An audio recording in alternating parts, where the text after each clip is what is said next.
ಸಮುದಾಯಕ್ಕೆ 100 ಕೋಟಿ ರೂಪಾಯಿ ವಿಶೇಷ ಅನುದಾನ. ಉಮಾಶ್ರೀ ಅವರಿಗೆ ಸಚಿವ ಸ್ಥಾನ ನೀಡಲು ಒತ್ತಾಯ.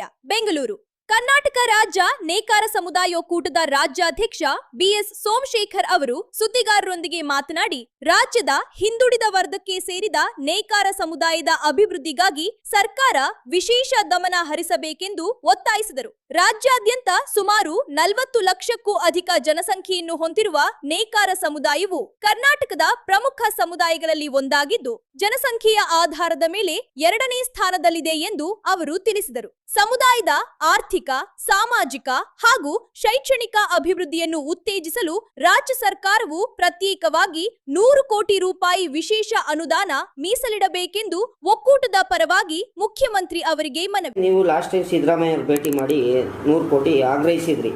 ಅದು ಯಾವುದು ಜಾರಿಗೆ ಬರಲಿಲ್ಲಲ್ಲ ಸರ್. ಹಳೆ 3 ವರ್ಷ ಆಗೋಯ್ತು. ಇವಾಗ ಆಲ್ರೆಡಿ ಮನವಿ ಸಲ್ಲಿಸಿದ್ರಿ.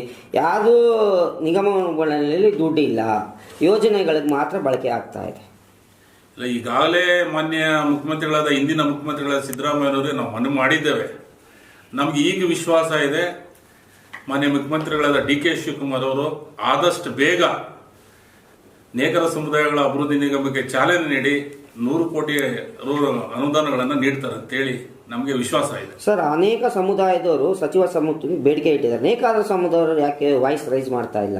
ನೇಕಾರ ಸಮುದಾಯದವರಾದ ವಿಧಾನ ಪರಿಷತ್ ಸದಸ್ಯರು ಶ್ರೀಮತಿ ಉಮಾಶ್ರೀ, ಏಕೈಕ ಮಹಿಳೆ ಶ್ರೀಮತಿ ಉಮಾಶ್ರೀ ಅವರು ಇದ್ದಾರೆ ಕಾಂಗ್ರೆಸ್ ಪಕ್ಷದಲ್ಲಿ. ಅವರಿಗೆ ಆದಷ್ಟು ಬೇಗ ಸಚಿವ ಸ್ಥಾನ ನೀಡಬೇಕಂತೇಳಿ ಮಾನ್ಯ ಮುಖ್ಯಮಂತ್ರಿಗಳಿಗೆ ಹಾಗೂ ಪಕ್ಷದ ವರಿಷ್ಠರಿಗೆ ನಾವು ಒತ್ತಾಯವನ್ನು ಮಾಡ್ತಾ ಇದ್ದೇವೆ. ಸರ್, ಇವಾಗ ಸ್ಥಳೀಯ ಮಟ್ಟ ಚುನಾವಣೆ ಬೆಂಗಳೂರು. ಇವತ್ತು ನೇಕಾರ ಸಮುದಾಯದವರು ಅನೇಕ ಮುಖಂಡರು ಎಲ್ಲ ಪಕ್ಷದಲ್ಲೂ ಇದ್ದಾರೆ. ಇವತ್ತು ಆ ಪಕ್ಷಗಳಿಗೆ ಏನು ಹೇಳ್ತೀರಾ ಸರ್ ನೀವು? ಇತ್ತೀಚೆಗೆ ಒಂದು ತಿಂಗಳು 2 ತಿಂಗಳಿಂದ ಒಂದು ನಿಮ್ಮ ಪತ್ರಿಕೆ ಇಲ್ಲೇ ನಾವು ಘೋಷಣೆ ಆಗಿರೋದು ನೋಡಿದ್ದೇವೆ. ಸುಮಾರು 360 ವಾರ್ಡ್ಗಳನ್ನು ವಿಂಗಡಿಸಿ GB ಎಲೆಕ್ಷನ್ ಘೋಷಣೆ ಮಾಡ್ತೀವಿ ಆಗಸ್ಟ್ ಒಳಗೆ ಅಂತ ತಿಳಿಸಿದ್ದಾರೆ. 360 ವಾರ್ಡ್ಗಳಲ್ಲಿ ಸುಮಾರು 95 ವಾರ್ಡ್ಗಳಲ್ಲಿ ಹಿಂದುಳಿದ ವರ್ಗದವರಿಗೆ ಅವಕಾಶ ಮಾಡಿಕೊಟ್ಟಿದ್ದಾರೆ. ಕನಿಷ್ಠ ಎಲ್ಲ ಪಕ್ಷಗಳಲ್ಲೂ ನೇಕಾರ ಸಮುದಾಯದವರಿಗೆ ಒಂದು 15 ವಾರ್ಡ್ಗಳಲ್ಲಿ ಅವಕಾಶ ಮಾಡಿಕೊಡ್ಬೇಕಂತೇಳಿ ಎಲ್ಲ ಪಕ್ಷಗಳಿಗೂ ನಾನು ಒತ್ತಾಯ ಮಾಡ್ತಾ ಇದ್ದೇನೆ. ಸರ್, ನೂತನ ಮುಖ್ಯಮಂತ್ರಿಗಳಿಗೆ ನೀವೇನಾದರೂ ಬೇಡಿಕೆ ಇಡ್ತೀರಾ? ಮಾನ್ಯ ಮುಖ್ಯಮಂತ್ರಿಗಳಿಗೆ ನೇಕಾರ ಸಮುದಾಯಗಳ ಒಕ್ಕೂಟದಿಂದ ಒಂದು ಪ್ರಾರ್ಥನೆ ಮಾಡ್ತಾ ಇದ್ದೇವೆ. ಈಗಾಗಲೇ ನಿಗಮವನ್ನು ಘೋಷಣೆ ಮಾಡಿರೋದನ್ನ ಚಾಲನೆ ನೀಡಿ 100 ಕೋಟಿಗಳನ್ನು ಅನುದಾನ ನೀಡಬೇಕಂತೇಳಿ ನಾವು ಅವರಿಗೆ ಮನವಿ ಮಾಡ್ತಾ ಇದ್ದೇವೆ. ಈಗ ನೇಕಾರ ಸಮುದಾಯಗಳ ಒಕ್ಕೂಟ ಇದೆ. ಒಕ್ಕೂಟಕ್ಕೆ ಕೂಡ ಯಾವುದಾದ ರೀತಿಯಲ್ಲಿ ಒಂದು ಪ್ರಾತಿನಿಧ್ಯವನ್ನು ಕೊಡ್ತಕ್ಕಂತಹ ಒಂದು ಕೆಲಸವನ್ನು ಸರ್ಕಾರ, ಅದು ವಿವಿಧ ಮಂಡಳಿ ಇರ್ಬೋದು, ಸಮಿತಿಗಳಿರ್ಬೋದು, ಯಾವುದೇ ಇರ್ಬೋದು, ಸರ್ಕಾರದ ಒಂದು ಸಂಸ್ಥೆಗಳಲ್ಲಿ ನಮಗೆ ನೇಕಾರರಿಗೆ ಅತ್ಯಗತ್ಯವಾಗಿ ನಾವು ಒತ್ತಾಯ ಮಾಡ್ತಾ ಇದ್ದೀವಿ, ಪ್ರಾತಿನಿಧ್ಯವನ್ನು ಕೊಡಲೇಬೇಕು. ಸರ್ಕಾರದವರು ಈ ಒಂದು ಸಮುದಾಯಕ್ಕೆ ಪ್ರತಿಯೊಂದು ರೀತಿಯಲ್ಲಿ ಪ್ರೋತ್ಸಾಹ ಮತ್ತು ಮಾರ್ಗದರ್ಶನವನ್ನು ನೀಡಬೇಕು, ಬಲಪಡಿಸಬೇಕು ಅಂತ ನಾವು ಕೇಳ್ತೀವಿ. GB ಚುನಾವಣೆ ರೂಪರೇಷೆಗಳು ನಡೀತಾ ಇದೆ. ನೀವು ಸ್ವಬ್ರ ಮಾಜಿ BBMP ಸದಸ್ಯರಿದ್ದೀರಾ, ಏನು ಹೇಳ್ತೀರಾ ಸರ್? ಚುನಾವಣೆ ನಡೆಯಬೇಕು. ಈಗಾಗಲೇ GB ಚುನಾವಣೆ ನಡಿ 10 ವರ್ಷಗಳಾಯಿತು. 2015ರಲ್ಲಿ ನಡೆದಿದ್ದು, ಈಗ 2026 ಆಗಿದೆ.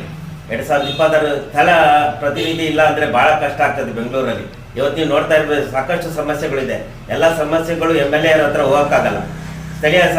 ಸ್ಥಳೀಯ ಪ್ರತಿನಿಧಿ ಇದ್ದರೆ ಮಾತ್ರ ಇದೊಂದು ವಾರ್ಡ್ಗಳಲ್ಲಿ ಸಮಸ್ಯೆ ಬಗೆಹರಿಸ್ಬೋದು. ಹಾಗಾಗಿ ಆದಷ್ಟು ಬೇಗ ಈ ಚುನಾವಣೆ ಮಾಡಬೇಕು. ನಮಗೂ ಭರವಸೆ ಇದೆ. ಈಗಾಗಲೇ ತುಂಬ ಕಾಲಾವಕಾಶ ಕಳೆದಿದ್ದಾರೆ. ಮುಂದಿನ ದಿನದಲ್ಲಿ ಈಗ ನಮ್ಗೆ ಆಗಸ್ಟ್ ಆಗಲೇ ಸುಪ್ರೀಂ ಕೋರ್ಟ್ ಆದೇಶ ಇದೆ, ಆಗಸ್ಟ್ 30 ಮಾಡಬೇಕು ಅಂತ. ನೋಡೋಣ, ಮಾಡ್ತಾರೆ. ಕನಿಷ್ಠ ಪಕ್ಷ ನನ್ನ ಮಾಹಿತಿಯ ಪ್ರಕಾರ ಅಕ್ಟೋಬರ್ ನವೆಂಬರ್ ಒಳಗೆ ಖಂಡಿತವಾಗ್ಲಿ GB ಚುನಾವಣೆ ಮಾಡ್ತಾರೆ ಅಂತ. ಜಾತಿ ಗಣತಿಯಲ್ಲಿ ನಮಗೆ ಪ್ರಾಮುಖ್ಯತೆ ಕೊಡ್ತೀನಿ ಅಂತ ಈಗಾಗಲೇ ಸಾಹೇಬರು ಒಂದ್ಸಲಿ ನೋಡಿದಾಗ ಮನೆಯಲ್ಲಿ ನಮಗೆ ಗ್ಯಾರಂಟಿ ಕೊಟ್ಟಿದ್ರು. ಆ ಪ್ರಕಾರ ನಿಜವಾಗ್ಲೂ ನಮಗೆ ಸರಿಯಾದ ಜಾತಿ ಗಣತಿನಲ್ಲಿ ಲೆಕ್ಕ ಸಿಕ್ಕಿಲ್ಲ. ಆ ಥರ ಲೆಕ್ಕ ಸಿಕ್ಕಿದ್ರೆ ನಿಜವಾಗ್ಲೂ ಎಲೆಮರೆ ಕಾಯಿ ಥರ ನಮ್ಮನ್ನೇನು ನೋಡ್ತಿದ್ದಾರೆ. ಈಗ ಹೆಚ್ಚಿನ ಜನಸಂಖ್ಯೆಯಲ್ಲಿ ನಾವು ಇರ್ತೀವಿ. ಹಾಗಾಗಿ ನೇಕಾರರಲ್ಲಿ ವೃತ್ತಿಪರತೆ ಯಾಕೆ ಕಡಿಮೆ ಆಗ್ತಿದೆ ಅಂತ ಹೇಳಿದ್ರೆ ಅವ್ರಿಗೆ ಪ್ರಾಮುಖ್ಯತೆ ಕಡಿಮೆ ಆಗಿದೆ.